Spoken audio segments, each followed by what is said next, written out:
Dear friends, स्वागत है आपको हमारे यूट्यूब चैनल तालीम स्टडी पॉइंट में। कैसे हो दोस्तों? उम्मीद आज भी अच्छे होंगे। चलिए आज हम बात करने वाले हैं UP DElEd BTC admission process के बारे में। जैसे कि आज हम बात करेंगे यानी कि आप यूपी डीएलएड बीटीसी में कैसे अपनी काउंसलिंग करनी है। जैसे कि आपको पता ही यानी कि आपकी स्टेट रैंक डिक्लेयर हो चुकी है। यदि आपने अभी तक अपनी स्टेट रैंक नहीं देखी है तो आप इसकी ऑफिशियल वेबसाइट के माध्यम से अपनी स्टेट रैंक देख सकते हैं।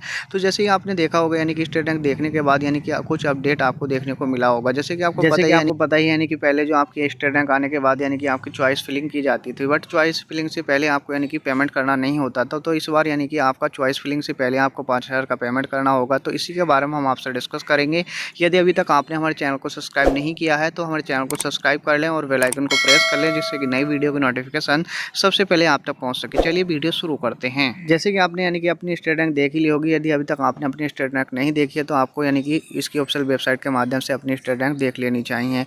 यदि आपकी स्टेट रैंक क्या बन रही है तो कमेंट बॉक्स में जरूर बताइए कि आपकी स्टेट रैंक क्या बन रही है। और जैसे यानी कि आप चॉइस फिलिंग करेंगे यानी कि आप अपने मन पसंदीदा कॉलेजों को आप उसमें चूज़ कर सकते हैं। तो चॉइस से पहले ही आपको यानी कि 5,000 का पेमेंट देना होगा। जैसे कि आपको पता ही यानी कि डीएलएड में करने के लिए यानी कि गवर्नमेंट कॉलेज में आपको 10,200 का पेमेंट आपको करना होता है। जैसे कि इसमें यानी कि इस बार यानी कि प्रोसेस में चेंजेस हुआ है। जैसे कि पहले आपको यानी कि कॉलेज अलॉट होने के बाद यानी कि आपको सीट कन्फर्म करनी होती थी। तो इस बार यानी कि आपको यानी कि 5,000 का पेमेंट करना होगा, फिर आप यानी कि आप अपनी चॉइस फिलिंग कर सकते हैं। यदि आप 5,000 का पेमेंट नहीं करते तो आप यानी कि चॉइस फिलिंग में पार्टिसिपेट नहीं कर पाएंगे। पहला होता था यानी कि आप चॉइस फिलिंग में पार्टिसिपेट कर लेते थे जब आपका यानी कि रिजल्ट डिक्लेयर कर दिया जाता है, यानी कि कौन सा कॉलेज आपको अलॉटेड किया गया है, तभी आपको यानी कि 10,000 का पेमेंट करना होता था। पहले ऐसा कोई भी प्रोसेस नहीं था कि आपको चॉइस फिलिंग से पहले आपको 5,000 का पेमेंट करना हो। तो यानी कि इस बार ये चेंजेस हुआ है, यानी कि 5,000 का पेमेंट करने के बाद यानी कि आप चॉइस फिलिंग कर पाएंगे।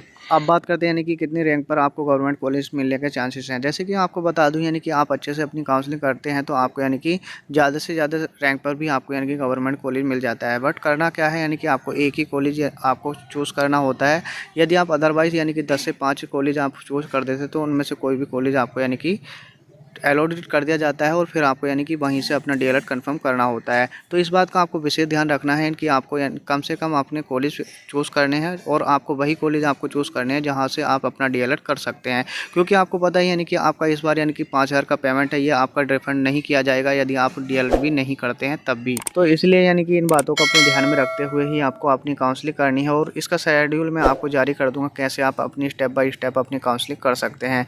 तो यदि आप अपना प्राइवेट कॉलेज से आप डीएलएड बीटीसी करना चाहते हैं तो आपको यानी कि प्राइवेट कॉलेज ही चूज़ करना है और अदरवाइज कॉलेज कोई भी आपको यानी कि उसमें चॉइस फिलिंग में नहीं फिल करना है। तो आपको होता है क्या यानी कि जो कॉलेज आप फिल करते हैं तो वही कॉलेज आपको अलॉटेड कर दिया जाता है और वहीं से आपको यानी कि अपना डीएलएड या बीटीसी आपको कंप्लीट करनी होती है। आई होप आपकी कोई अन्य क्यूरी रहती है तो कमेंट बॉक्स में जरूर बताइएगा, मैं उसका सोल्यूशन देने की कोशिश करूँगा। आई होप मिलते हैं किसी नेक्स्ट वीडियो में, तब तक के लिए जय हिंद, जय भारत।